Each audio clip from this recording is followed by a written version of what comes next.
Welcome to views media Telugu. Vinukonda నియోజకవర్గం నూజెండ్ల మండలం మొలకలూరు గ్రామానికి చెందిన బీటెక్ చదువుతున్న విద్యార్థులు చిలకలూరుపేట హైవేపై జరిగిన రోడ్డు ప్రమాదంలో దురదృష్టవశాత్తు మృతి చెందడం అత్యంత బాధాకరం. ఈ ప్రమాదానికి ఆర్టీఓ అధికారుల నిర్లక్ష్యమే కారణమని బాధిత కుటుంబ సభ్యులు ఆవేదన వ్యక్తం చేశారు.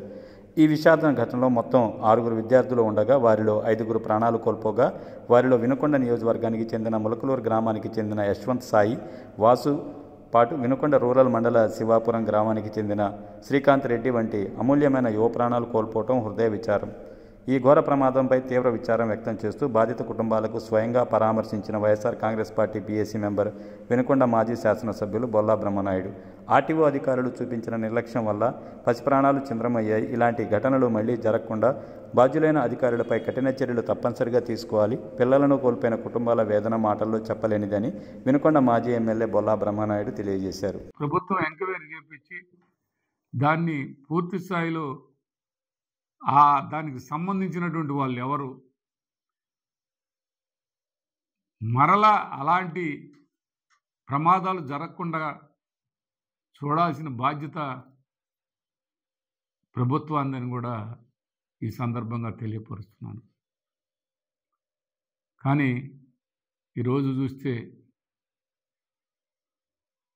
ఎలా ఉందంటే, బ్రేక్ ఇన్స్పెక్టర్ చెప్తాడు, మాకు సంబంధం లేదండి, మేము కాదండి, అది ఎవరోనండి అని. ఎవరో ఎందుకు ఆపుతారు? సీసీ కెమెరాలు, ఫోటోలు అన్నీ ఉన్నాయి. సడన్గా క్రాస్ చేసి బండిని ఆపి సడన్ బ్రేకు, మీరు సడన్గా కారు లారీ ముందుకు పోయి ఆపారంటే ఆ లారీ ఆయన సడన్ బ్రేక్ కొట్టాడంటే వెనకున్న ఆయన ఆటోమేటిక్గా అది లోపలికి దూరిపోయిన పరిస్థితి. అది ప్రభుత్వం తరపు నుంచి ప్రభుత్వ బోర్డు బ్రేక్ ఇన్స్పెక్టర్ అని చెప్తూ ఉంటే అది మేము కాదు, అది ఏరే డిపార్ట్మెంట్ అంటే ఏరే డిపార్ట్మెంట్ ఎవరు? ఏ డిపార్ట్మెంటు? ఏదైనా ప్రభుత్వ ఉద్యోగులే కదా వాళ్ళు అనేది. ఎక్కడన్నా టోల్గేట్లు కాడ పెట్టుకొని సైడు స్థలం ఉన్న కాడ ఆపిస్తారు, అది సరిపోద్ది.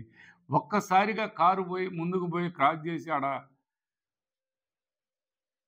ఆపి ఈ ఘోరం జరిగిందంటే ఈ ఘోరానికి కారణం ప్రభుత్వ హత్యగానే భావించాలి. ఇది ప్రభుత్వ ఆఫీసర్లు ప్రభుత్వం ఏ విధంగా చేస్తున్నారు అనేది మరొకసారి గుర్తించాల్సిన అవసరం ఉందని ఈ సందర్భంగా తెలియపరుస్తున్నాను.